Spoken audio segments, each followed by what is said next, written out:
Hello, this hard surface practice session is going to be slightly different than normal. One, because it's going to be a series of videos making a complete game asset.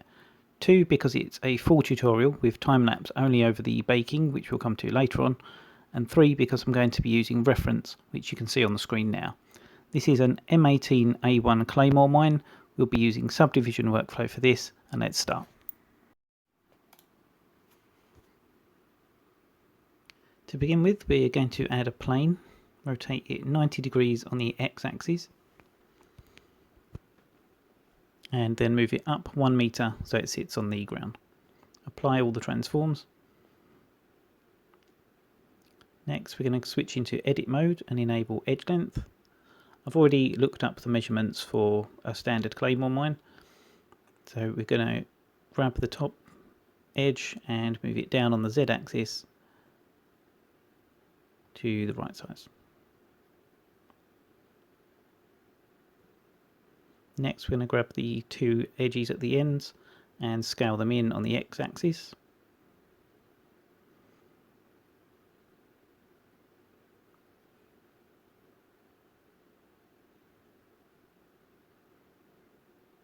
Like so. Next, we can turn off the edge length display in the overlays panel. We won't need that anymore. For the depth, we'll be using a modifier. So if you go over to the modifiers panel, we're going to add a solidify modifier.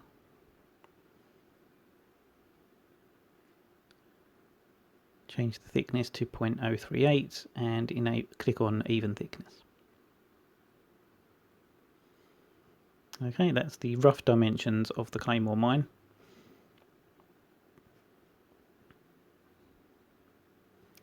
Next, we're going to insert edge loops, 10 along the width and 5 along the height, just so we've got some more geometry to play with. Adding in a subdivision modifier and shade smooth.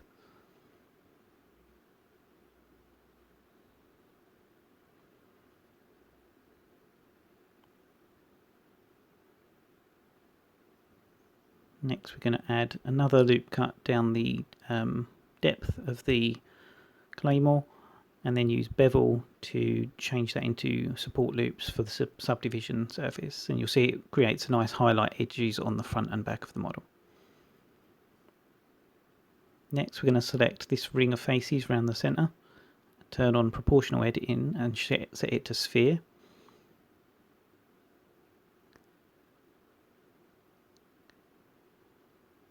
Grab with the G key, and then using the mouse wheel you can scroll up and down to affect how much fall off there is.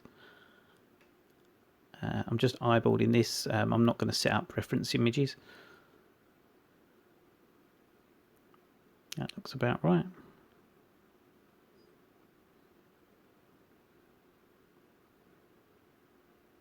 Don't forget to disable proportional editing.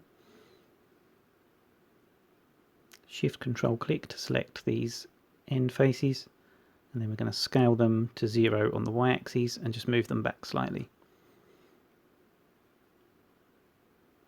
Next, we're going to adjust this support loop, so double click to select the loop, GG to edge slide, and then press E to move it evenly to that side.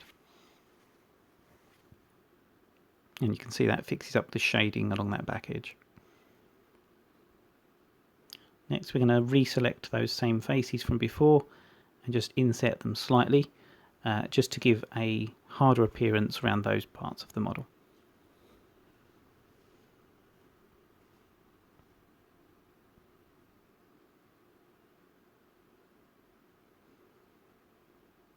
Next, we're going to add another edge loop down the middle, again set to even for the back, and another for the front, set to even, and press F to flip, so it flips it to the other side.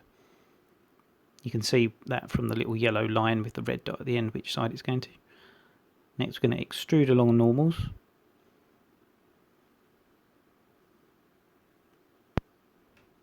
Just to give it some separation, change back to X-ray box select.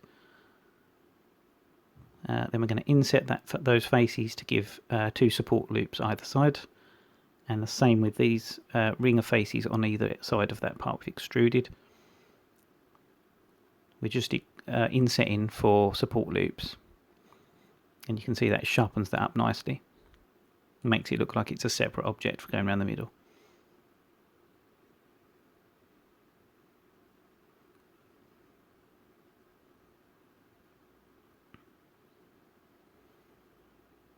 Next, on the front, we're going to select this top and bottom faces and inset them, and then pull them out on the y-axis.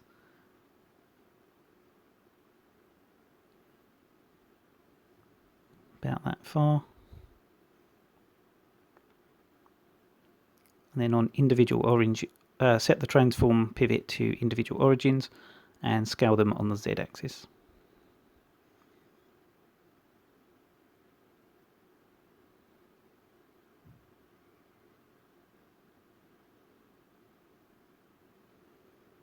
Just going to save what we've done so far. Next, we're going to take this bottom face, duplicate and separate by selection. Remove the sub D modifier, and then we're going to scale it on the x-axis and slightly on the y. And we're going to use this to make the bracket that holds the legs onto the bottom of the model. There we've duplicated the face. We're changing the pivot transform to the active element and rotating it 90 degrees on the x-axis to make an L-shaped bracket.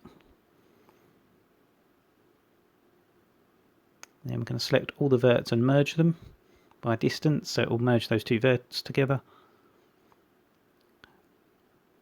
Because of how we've made this face, it is actually flipped. So if you change, put face orientation on, you'll see that one side is blue and the other side red. We want them both to be on the same side. So just flip that face. You can do that by being in face select mode and just pressing Alt N. And then we're going to add a solidify modifier with 2 mm and even thickness. Apply the modifier, and that's now how it should be. Now I'm going to select these corner edges, and we're going to round these out. So just check the scales all at 1. If the scale isn't at 1, you'd need to apply all the scale. Otherwise you'd get a non-uniform bevel. Beveling these edges, press C to clamp so it doesn't overlap the geometry. And give that 8 segments. And then merge verts so it merges the ones in the centre at either end. Next we're going to select the faces on the top and bottom and inset them. This is again for a support loop for the sub D modifier that we're going to add back in a moment, and around the side of the model as well.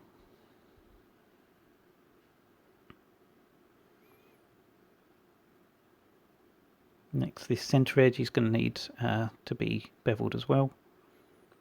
Just do a 1 segment bevel.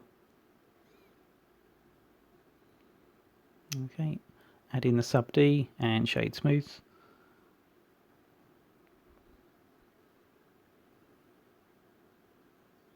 Next we're going to join these verts together.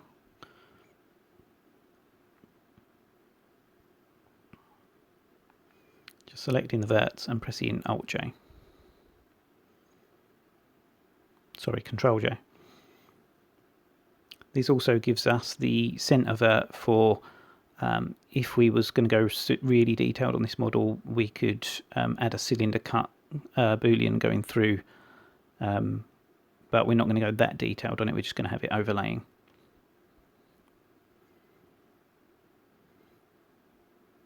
So add a cylinder and snap that into place. We're going to turn this into the leg,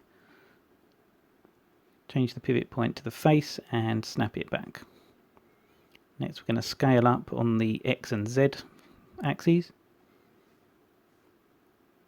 We're going to go slightly wider than the bracket and then move this face out so it's about about a third thicker than the bracket itself. That's how it looks on the reference image. Add in a loop cut for the centre, and then we're going to extrude these faces down to make the first part of the leg. Scale 0 on the Z axis to flatten this part, and we're going to delete those faces. Next we're going to snap the origin point to that line that we've added around the middle and apply a mirror modifier. And then on the Y axis we're going to use these edges here, we're going to extrude them and move them out away from the middle. This is going to make the fork in the legs.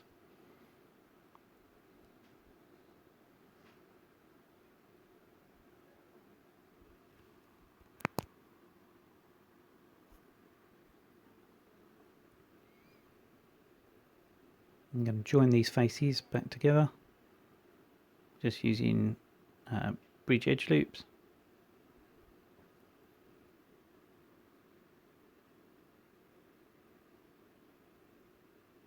And it's missed out the centre line there, so we're just going to add that back in and merge by distance.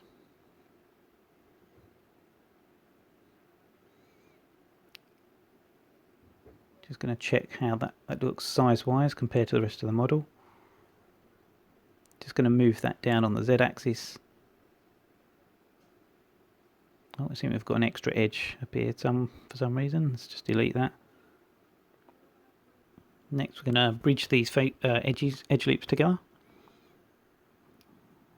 And just add that centre line again, and again merge all verts, just to get rid of any duplicates. Just check there's no internal faces in X-ray mode. Next we're going to select this bottom portion, and in front view we're going to extrude it down to make the rest of the leg. These are pointed on the end, so we're just going to extrude that line, that one edge downwards, just to give it that fork look that will stick into the ground. We're just going to make one leg for now and then mirror it, obviously. Okay, that's looking pretty good. Next we need to add in the support loops for the sub D that we're going to add. So select these and inset. Doesn't need to be a big inset, just a small one, just so that it catches the highlight on the bevel.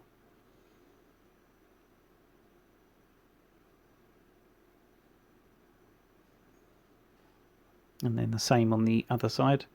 It is when we ring selected that, it does select the faces on the bottom as well, so we need to deselect those first. And then inset. Again, about the same amount that we did on the other side. Keep it nice and even.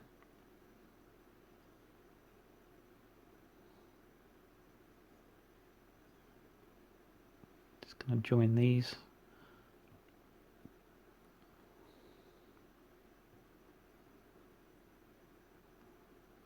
Just select and J to join the verts.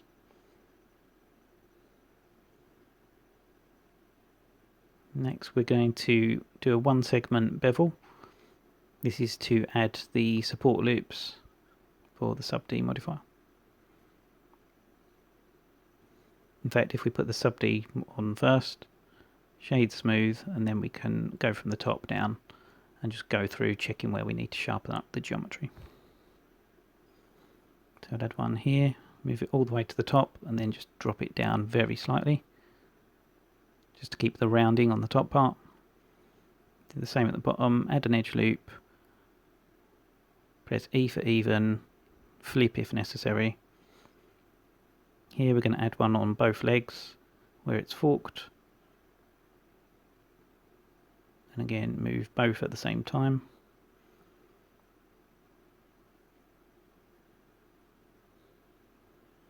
And the same for the bottom part.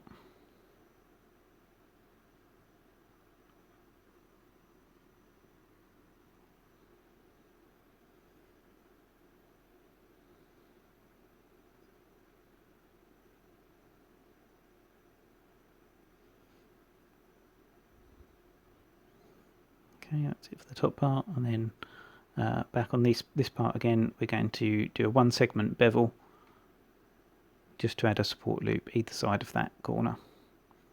Just going to see how big a bevel we can get away with. That looks fine.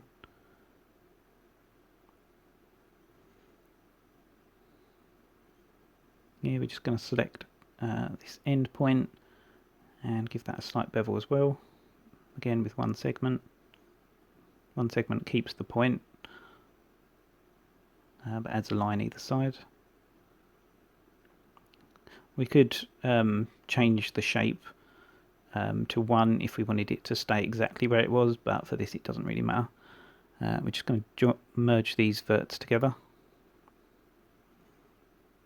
just so we've got no n-gons on that end bit. Okay, and that looks pretty cool.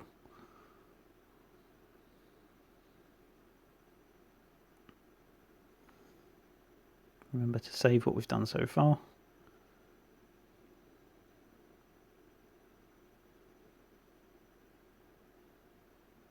Okay, on the top part of the leg we're going to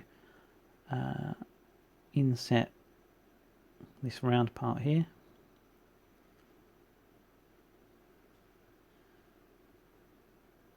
And it's slightly distorted from the bottom part, so I'm going to go into loop tools and click circle just to make sure that's a perfect circle in the middle.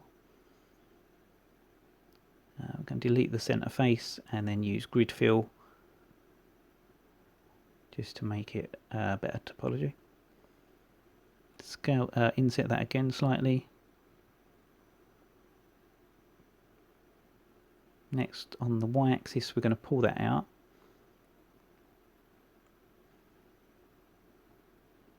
Then select the boundary edge and do a clamped bevel with 1 segment.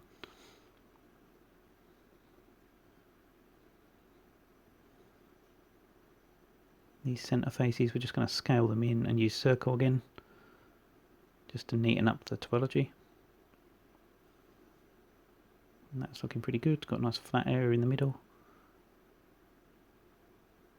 The loop that goes around the base, we're just going to do a 1 segment bevel just to make that nice and sharp for the sub-D modifier. So that's looking pretty cool.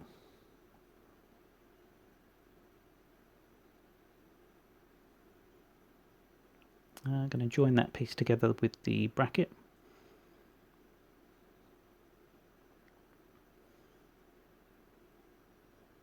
Next, add on a mirror modifier, and then we're going to go into edit mode and move the geometry to the side.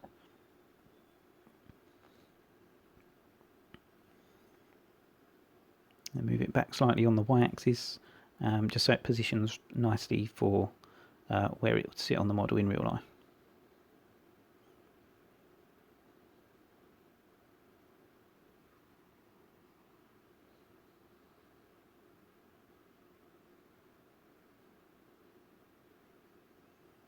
Okay, apply the mirror, so we don't need that anymore.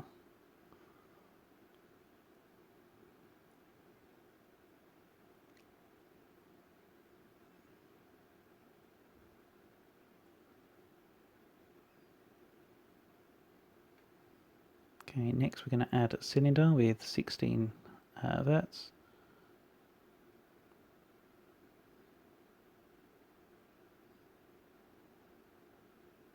And the scale that's quite small. We're going to make the part on the top of the mine, which is where the fuse goes, I believe, that triggers it. I was reading up about them, and there's a few different ways that they trigger them, either via remote detonation, tripwires. Some of them have infrared sensors, but generally there's a part on the top of the mine that serves as the triggering mechanism. So I also read, interestingly, that there are exactly 45 degrees, which works well for us because that makes it nice and easy to make in 3D. So I've rotated this cylinder 45 degrees on the y-axis. Now I'm going to delete this bottom half. And we're just going to extrude this along its normal.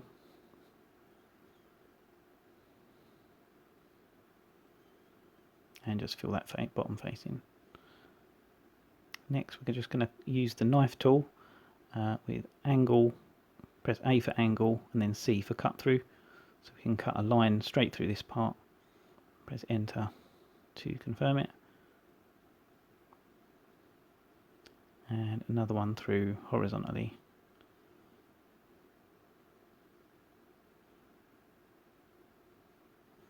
And again press enter.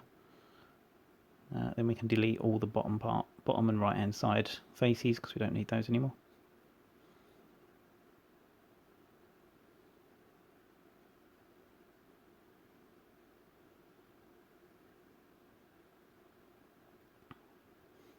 If you're wondering why it keeps going quite slow, it's because I keep flicking back to the reference images just to check what I'm modelling. My video capture software doesn't record me recording any other screen than Blender, which is quite handy at times. Just adding in edge support loops and using E for even again. Add in the bottom face, and we're going to select all these faces and then inset them. So we've got a perfect edge support loop, goes around the curve.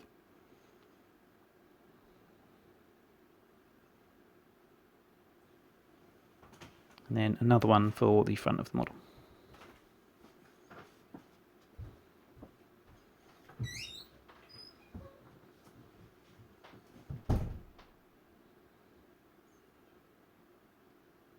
Next, this center loop, we're going to use a 1-segment bevel.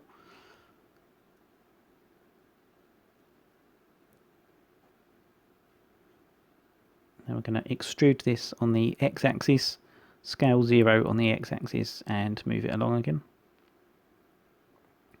Because this was made from a cylinder, the top of this isn't perfectly flat at the moment, so we'll be straightening that up in a moment. I'm just adding in the support loop for the moment.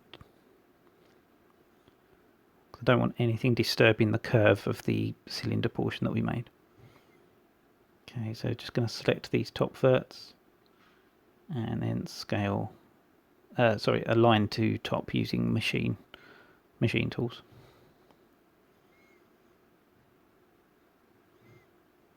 Add in another support loop.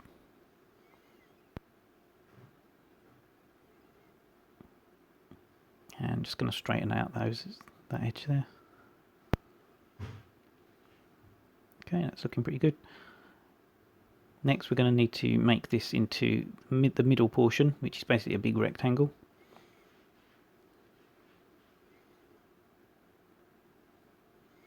So I'm going to extrude those faces across the width.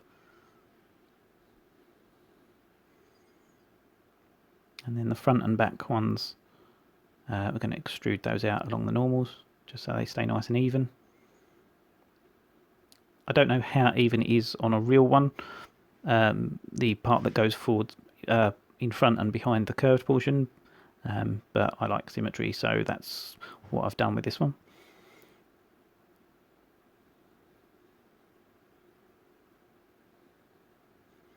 Just add in a center loop on the main body of the mine, just so I can position this correctly and snap it into place.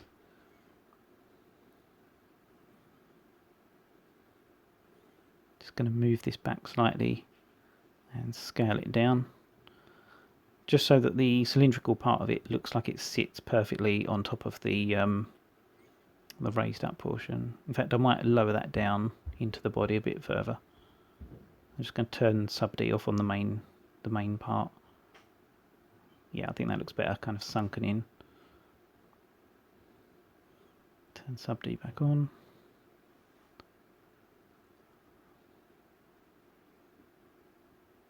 Then I'm just going to raise this part up so it just sits that little bit above the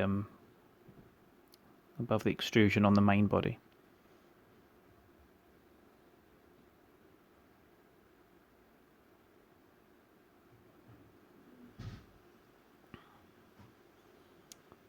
Next we're going to select the top and bottom faces of this part and inset them. I'm going to try and inset them so that they look like they're the same thickness as the part that we extruded out from the cylinder.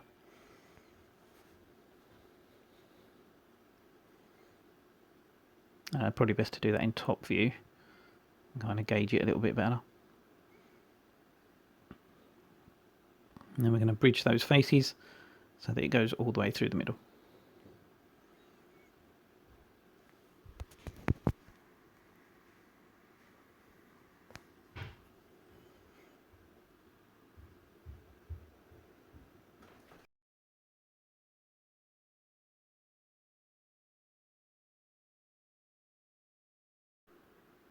Next we're going to add in another cube. We're going to use this to cut off a portion at the front of this part. So just scaling it down and getting it into place. Scale it on the X so it doesn't chop into the cylinder. Just going to move that up. And then we're going to need to rotate it on the X axis.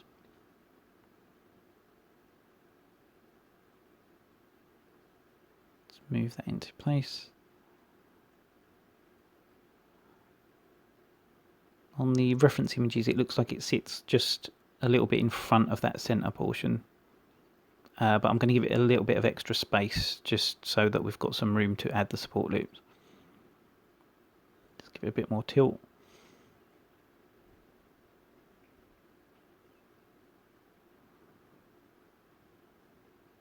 Okay, that looks fine.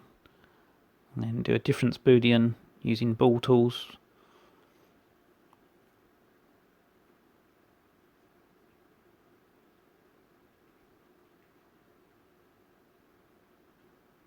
Just fixing up some of the geometry here that's become misaligned.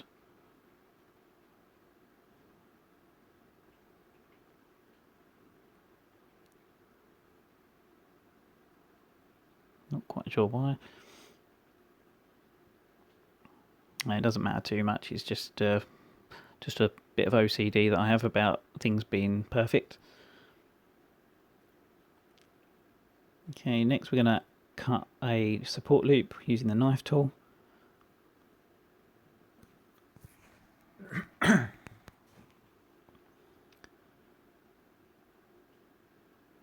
And then we're going to merge those at the last, just to make that into a corner like that.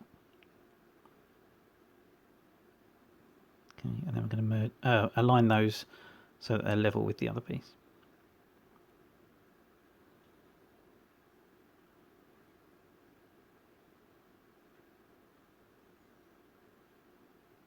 Same with those verts at the back, we're just going to align those down slightly so that they're level with that part. Okay, on the inside we're going to need to do the same. So we're going to add a edge loop at the front and bring that up. I'm only working on one side of this, obviously I'm going to mirror it across when I'm finished. Add another loop cut at the back.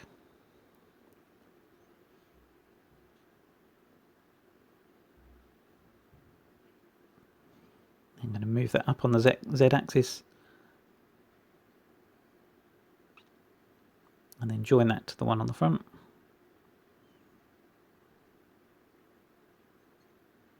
I'm going to use the knife tool to do exactly the same as what we did on the outside.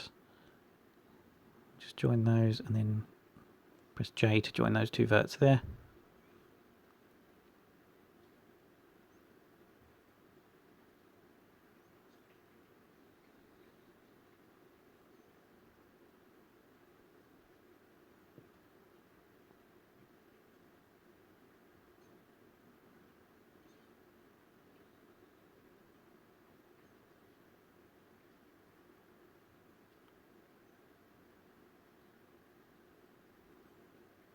And align those. It's not super important though.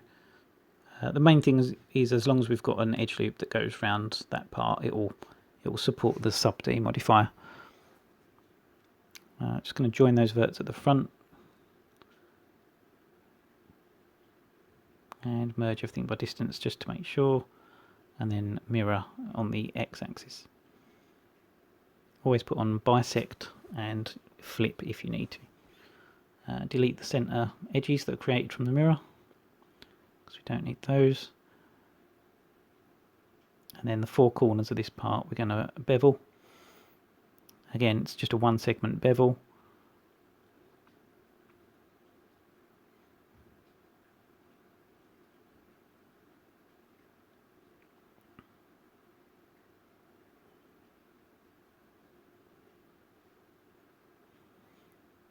And if you want to, you can set shape to 1 and it will push that center corner right back out to, so it's not rounding itself out.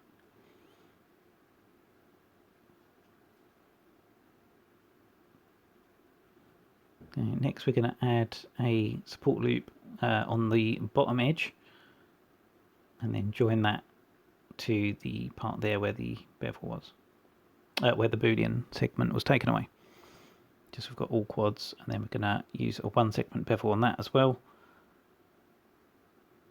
just so that corner is defined where it drops down.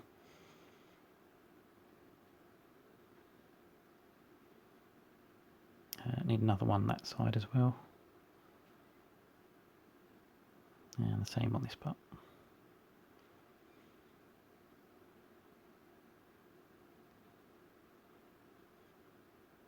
Okay, mirror it across, bisect, flip, and apply, or not flip in this case.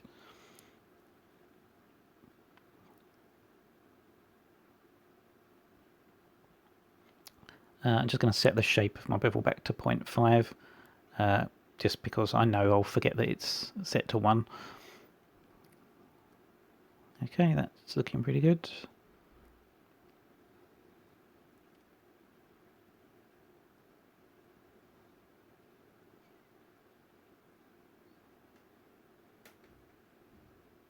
Now add a sub-D modifier and set it to smooth. And save what we've done so far.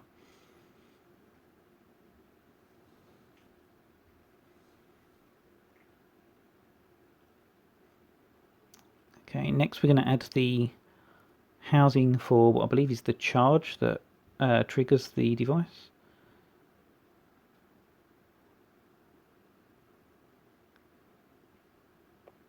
What I'm going to do here is add a cylinder and an empty, and use the empty as a mirror object, which I'm then going to rotate 45 degrees to get a 90-degree angle on this cylinder. Don't need the empty after that, so you can delete it. I'm going to join these verts so I can get the center point. It's often easier to just join some verts, get the center line, and then delete them afterwards if you need to position something precisely. Put a line to rotation on and snapping, and then we're going to turn off the sub-D on the main object, and then we can snap that vert to the middle of the one below. Turn a line rotation off again, and then on the y-axis we can rotate that back 90 degrees so that it sits flush with the other face.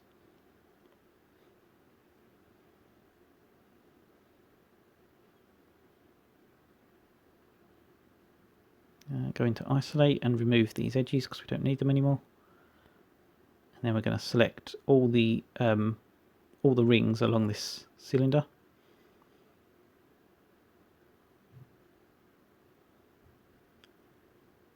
And then we just need to change the transform orientation to individual origins, and then we're going to scale along each ring's normals so it will shrink the tube in place.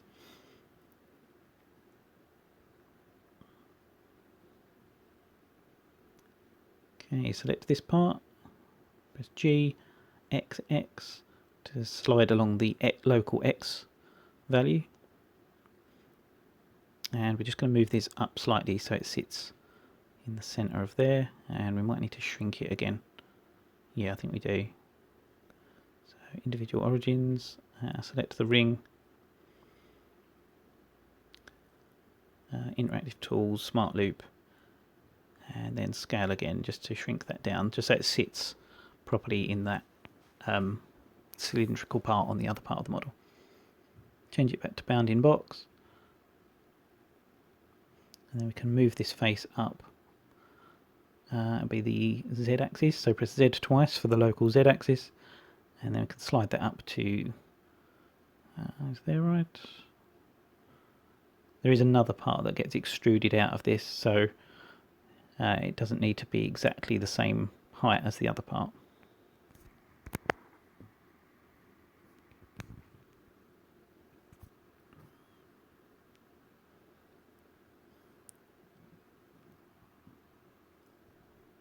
Next we're going to inset that face.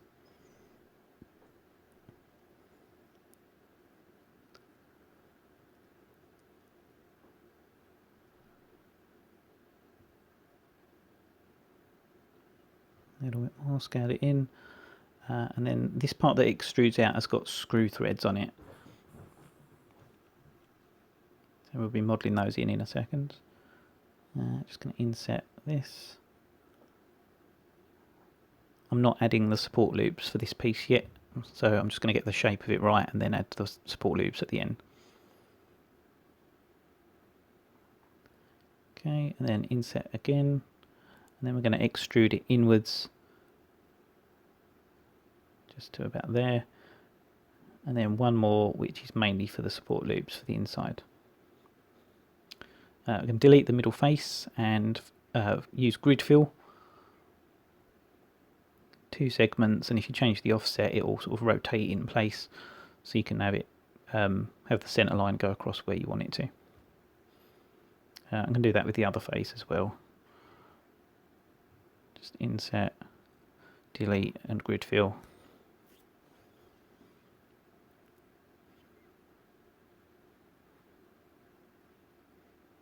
Okay. Next we're going to add in the support loops. Oh, actually, no, sorry, no, we're not. We are going to boolean out the top part because the top of this piece is flattened off. So adding in a cube and scale it down, snap it into place, and then move it more precisely. Going to front view, going to X-ray mode. It's a good idea not to have the bottom edge of this sit directly on a vertex, or you'll get hot lining, where it will just make the shading very difficult. It won't know how to calculate it properly.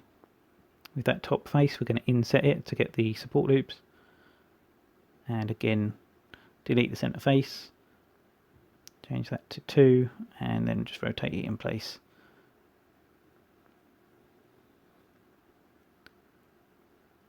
Okay, that's looking pretty good. Do a 1 segment bevel on this edge. Make sure clamp is on, and then we're just going to merge all those verts because we've got some that are overlapping.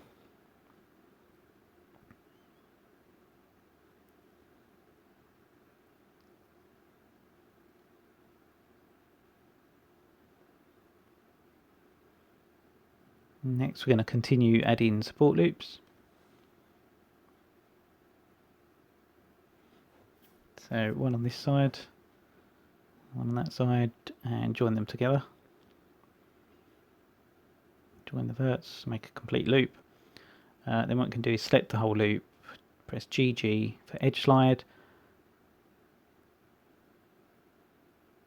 Oh, sorry, scale on the local X first, just to make it flat, and then we can move that one down to the bottom edge there. And now, because it's a complete loop, we can use edge slide and even to just bring it up to that top part.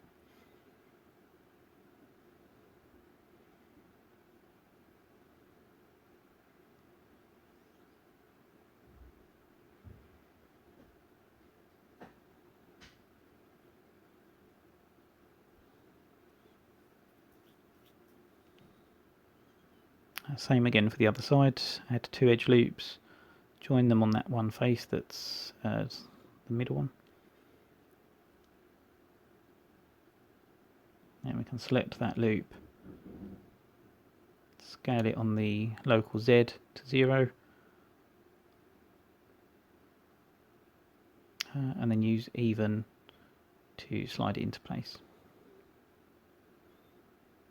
And the same the other side, scale even and slide it towards the edge.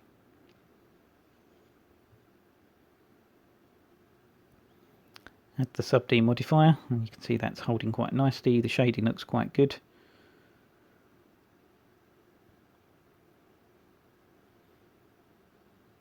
On this ring of faces, I just added a loop in the middle and then beveled it so that it goes to both sides evenly. Same again on this piece. Same again on this piece. Add a loop and then bevel to get both edge loops. Accidentally hit triangulate there. And you can see it just sharpening up the sub D to give the highlight, so the highlight just catches on the edges where it's supposed to, and everything else looks flat. And the last one just inside on that piece. Yep, that looks really good. Next we need to add the part where the threads are. So I'm just going to add a bunch of loops in on there, not too many because we need a little room to bevel them. So just bevel them, make them a bit thinner.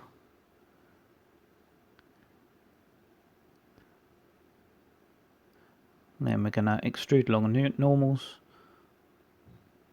Not too far, just enough that there's a noticeable difference with the sub D modifier. And then just inset slightly that ring of faces. It will just give a support loop on the extruded out part. And that looks pretty good. Just click shade smooth again, just in case there's any shading errors. Mirror that across to the other side and hit apply.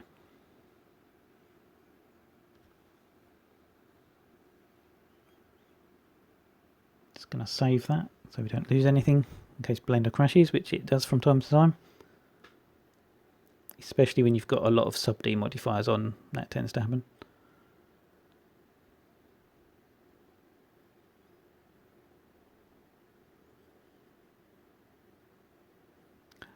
Next, I'm just going to add, there's a small notch on the side of the casing of the main body that's just kind of cut away. So I'm just going to add a cube and boolean that shape out. It kind of makes it look like there's a separation, so the front and the back detach, which they do in real life. But it's kind of important to mimic that on the model so that it looks functional.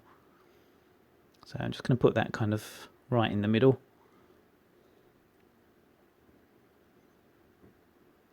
Scale it into place, make it a little bit higher, and then just run a difference boolean, and then it's just a case of fixing up the topology so that all the holding edges support the sub D when we re-enable it.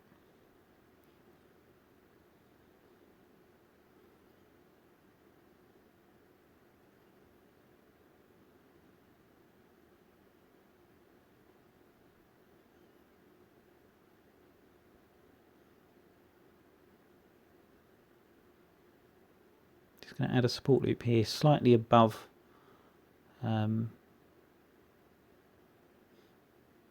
slightly above that piece, and the same again on the bottom.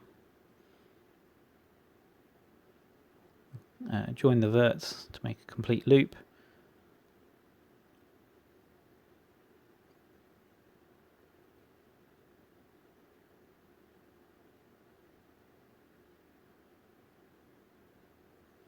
And then just slide them a bit closer.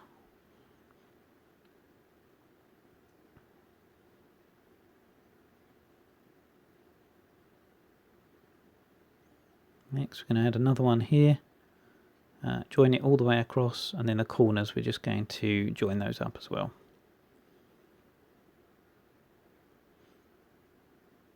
With those bottom corners, that edge support loop there is pretty close anyway, so we're just going to join the corners.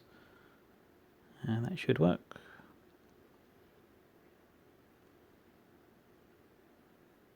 Go back into object mode and put the sub D on, shade smooth. We do need some on the inside just to stop it from rounding out and looking curved.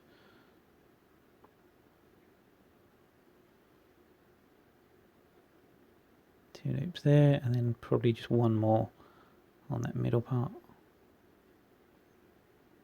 Again, use even and flip if you need it to take into account the curvature. Okay, that looks pretty good. That's very neat.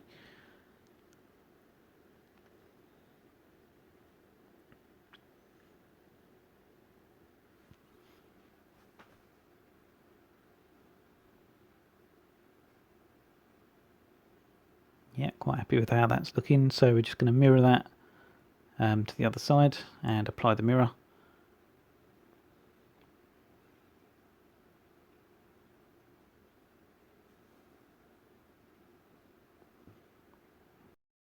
Next we're going to add the text for the front of the object. So Shift A, add text object, tab into edit mode, and on the front of this of these claymores they have front toward enemy written. Go in and change the spacing to center on both the top and horizontal.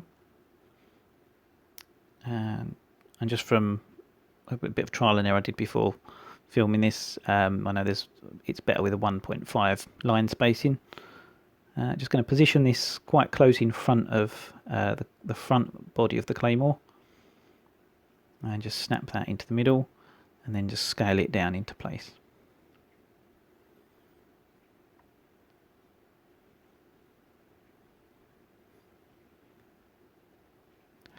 Weird quirk with text in Blender. For some reason it's created with awful topology. So what we're going to do is change the resolution of the text down to 3 and change it to no fill mode. And then we're going to basically edit it ourselves and let a sub D modifier take care of the resolution part of it. Before we do that, we need to make sure there's the right amount of verts everywhere. So we're just going to add these in and snap them into place. Snap them level there. Need another one at the top. This is quite a tedious process, this part, but it's better for having good topology on your letters, so that when you add thickness to them or sub D them, you'll be able to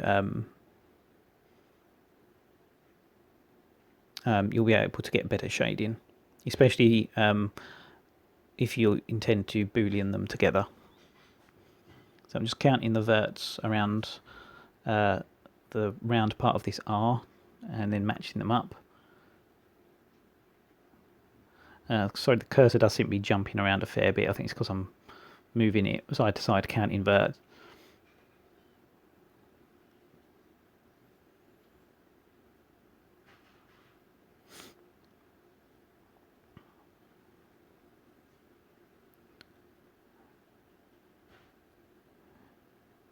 Anywhere you've got two letters that are the same, you can just copy the letter and just snap it into place.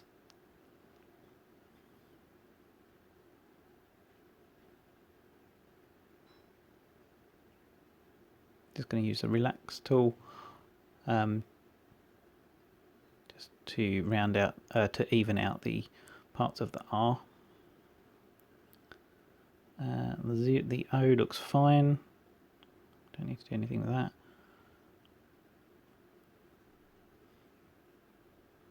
Relax and space tools are from loop tools. They're just helpful for spacing out the verts and geometry a bit better.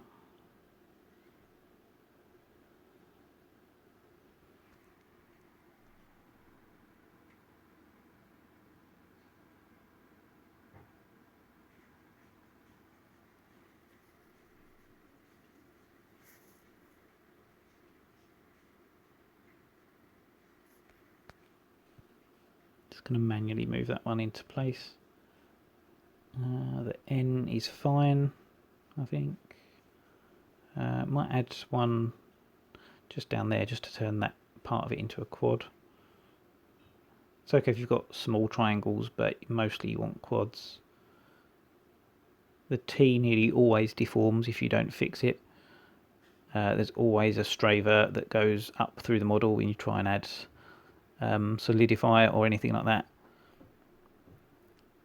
Here I'm just extruding the bottom of that T, so I've got something to grab when I snap this my duplicate one over the top. So I'm going to select that, hit L to select link, and then delete it. And I'm just going to check that worked because I never trust it. No, it didn't. So what I'll do is I'll hide the one that I've already done, and then just delete the one that's underneath. I think that's probably the best way to go there.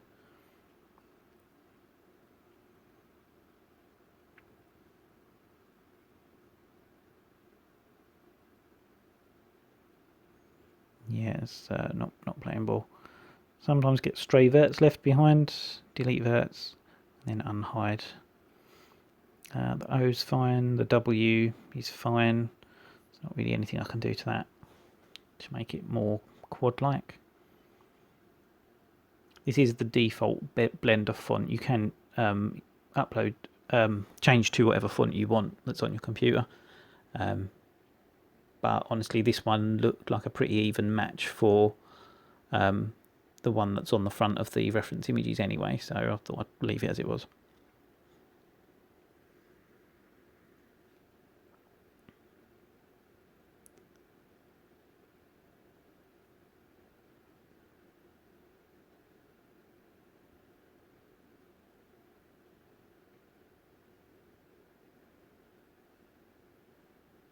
Do I want to do this to the W? No, I think I'll leave that the W as it is. The A, we can add quads to these end bits. I'm not being super precise with this. I'm just adding them and sliding them roughly into place. Just kind of using the grid in the background as a vague guide of how high up it should be. The R, which was a pain in the arse, I'm going to basically steal the one from up above. So select, duplicate, and snap that into place.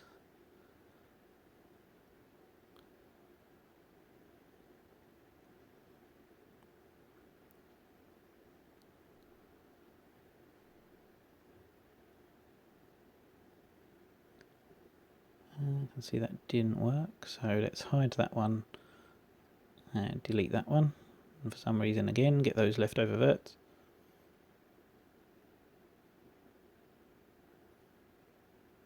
Can't remember which one of these was which, so let's just have a look.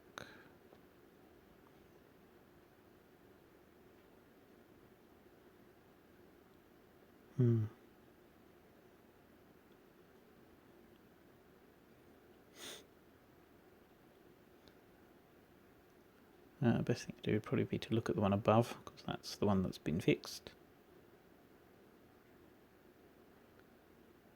Yep, it's that one, so put that one back and delete the other one and unhide that one. Okay, the D's perfect, so it's already completely even as it should be.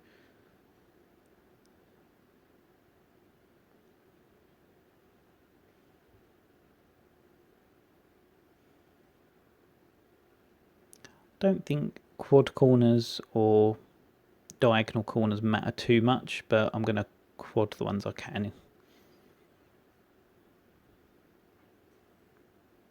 I apologise, this part is really laborious, but it does pay off in the end. There are better ways of doing it, I'm sure, but for now this is what I got. Just doing the N, the E, I can copy the other one. Just select a vert, just make that the active vert and then snap it to the same one on the other one. Hide it and then delete the one underneath. and unhide. The M. Looks like there's a double vert there. I'm just going to merge them, I think.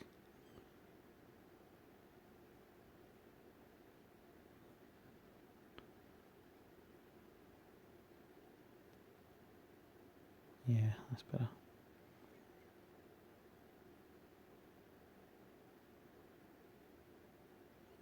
Just going to straighten these up just in case it moved that line at all. Oh yeah, it did for that one. That one seems fine. Same again on the other side. Just add a vert, snap it level with the other one. And I don't need to do that for the Y because that's going to just triangulate in the middle.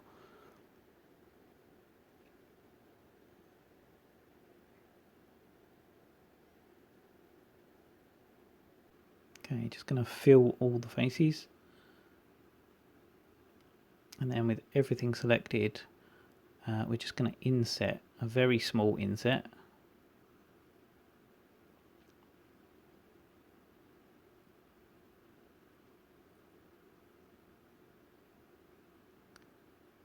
And delete those faces.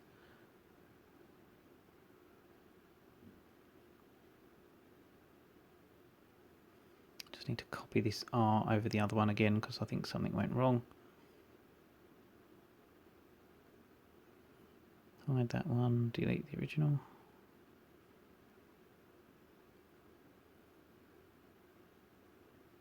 Same with the middle part. That's it, right.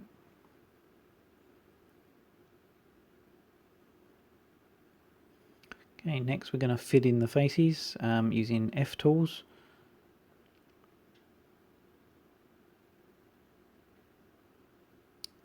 Or F2 tools, sorry, it's a default Blender add-on.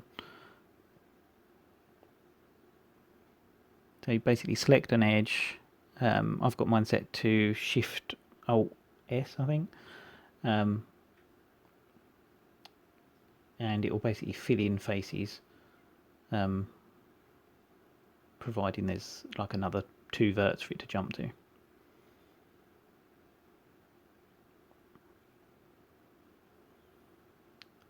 Something might have gone wrong with the R, it usually does. You can also just bridge normally, just to keep things going in the right direction.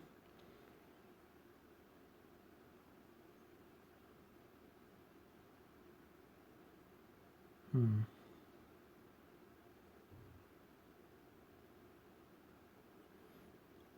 just going to add an extra, yeah, add an extra loop cut through here maybe.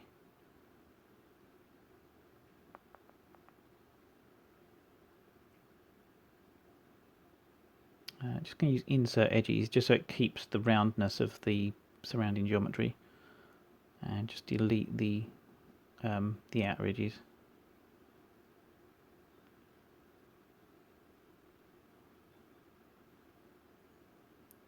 Don't need those. Delete that face, and then we should have enough geometry just to make that all quads. Okay, while I'm there, I'm just going to copy that over the other R again. It's very repetitive. Just going to snap that over there, just because I know that one's now also going to have the wrong amount of verts otherwise. Delete the extra verts it leaves. On the O, we're just going to bridge one. Oh, actually, we can bridge both, can't we? Obviously.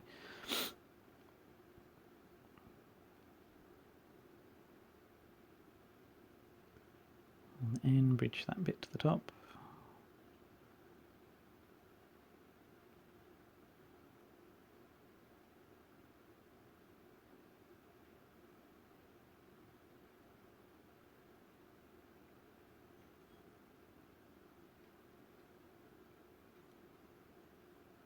T is quite easy to do, so I'm not going to bother duplicating that. Same with the O. I'm not going to duplicate it over itself. The W is a little bit tricky because it's got a double vert at the bottom and only one at the top on those bottom points. So you're going to have triangles in there. Not the end of the world. Doesn't make a massive difference here. On some pieces it will though.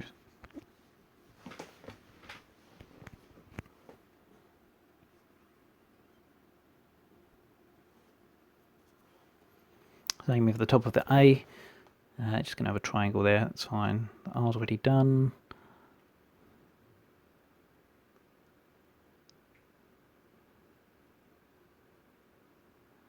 And the D works perfectly. The E should be fairly simple. Yep.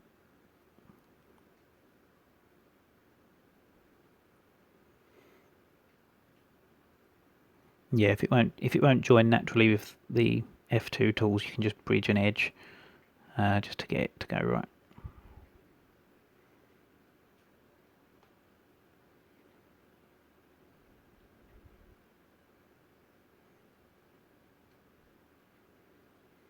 And what we're creating here is basically the text to be subdivided with a perfect edge loop around the inner part of it, so that it won't deform too much once we've got the right supporting geometry in.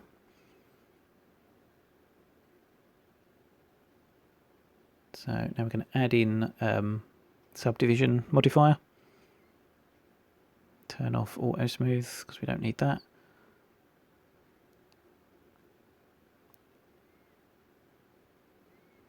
And then we're going to add in support loops.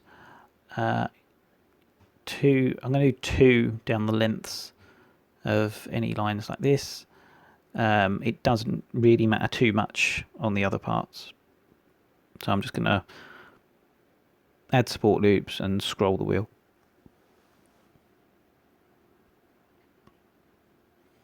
As long as it tightens up the sub D, that's fine. That's all that matters here.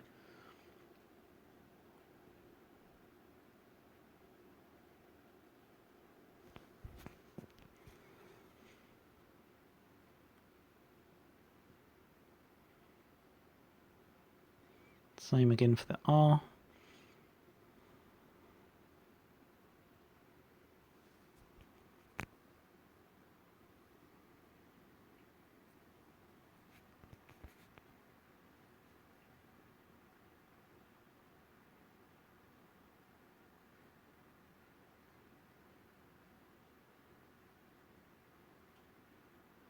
You don't want to add too many on the rounded parts of the letters because obviously the sub D modifier is going to be rounding them.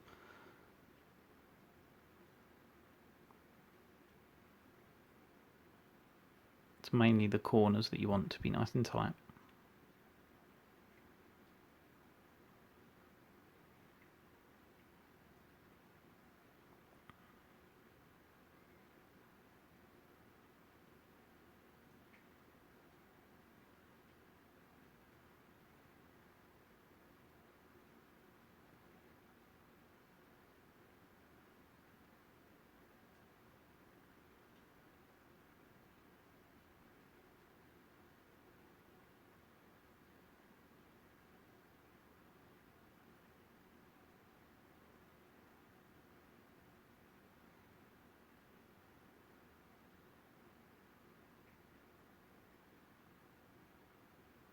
Same on the W, 2 down the lengths, and then however many supporting ones.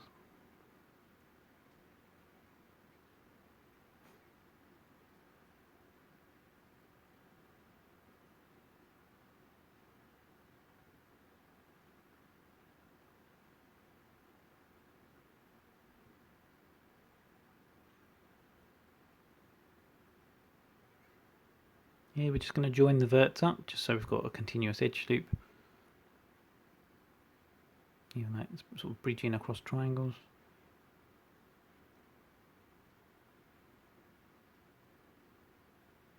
Do we need? No, we don't need to put one there. It's always worth trying these things out in case it does make it work better, but in this case it's not helping, so I'm just going to put that back to how it was.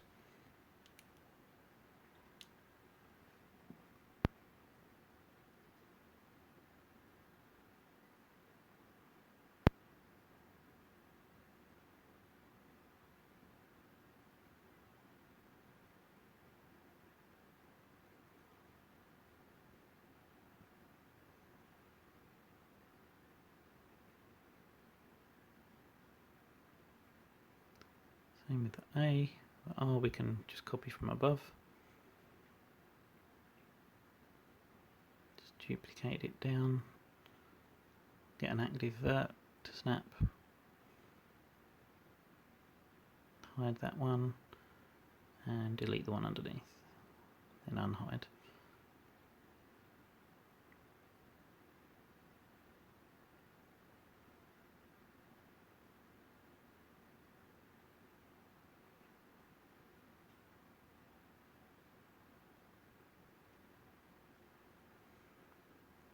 I'm going to add some on the first part of the D, but not all of it, because I want that to round out.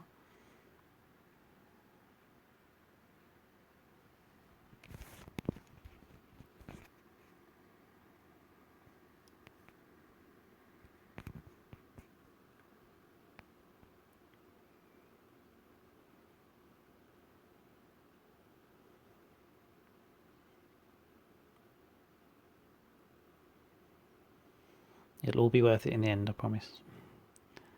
Okay, just adding those ones to the N. The E, I'm just going to do it quickly because it's probably takes as long to copy and everything it over from the other one as it would to just add in loop cuts. I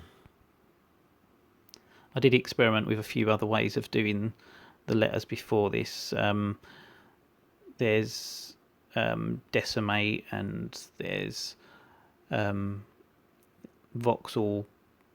remeshers and things like that, and none of them really got a good clean result. So as long-winded as this way is, it is probably the best way for doing this at the moment until I find a better way. Until someone proves me wrong, which they like to do with my videos.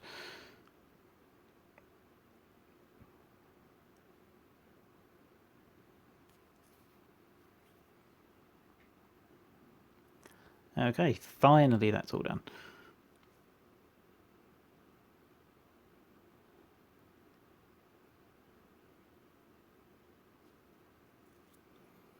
Okay, next we're going to add a solidify modifier and move that above the sub D.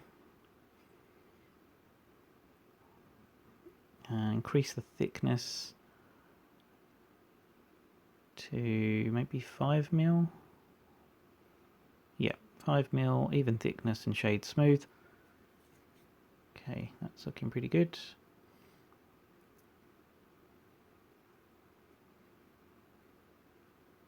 Next we're going to add a shrink wrap modifier. Move that right to the top. We're going to project that onto the front.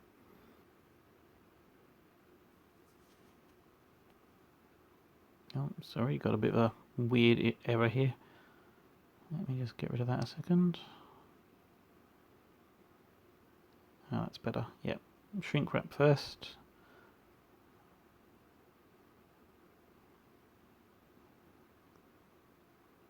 Change this to normal project to fix the Y. For some reason the Y at the end of enemy goes all weird. No, that's fine. And then we're going to solidify it afterwards, but still above the sub D. Push that out. 5 mil. That's fine. That's absolutely perfect. Then we're just going to grab, apply the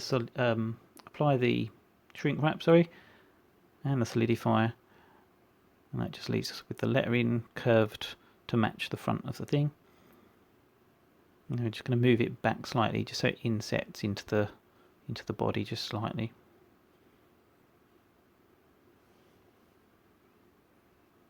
Okay, and that's the high poly done. Just fiddling around with it now. But yeah, that's that done, and I'll see you in the next part.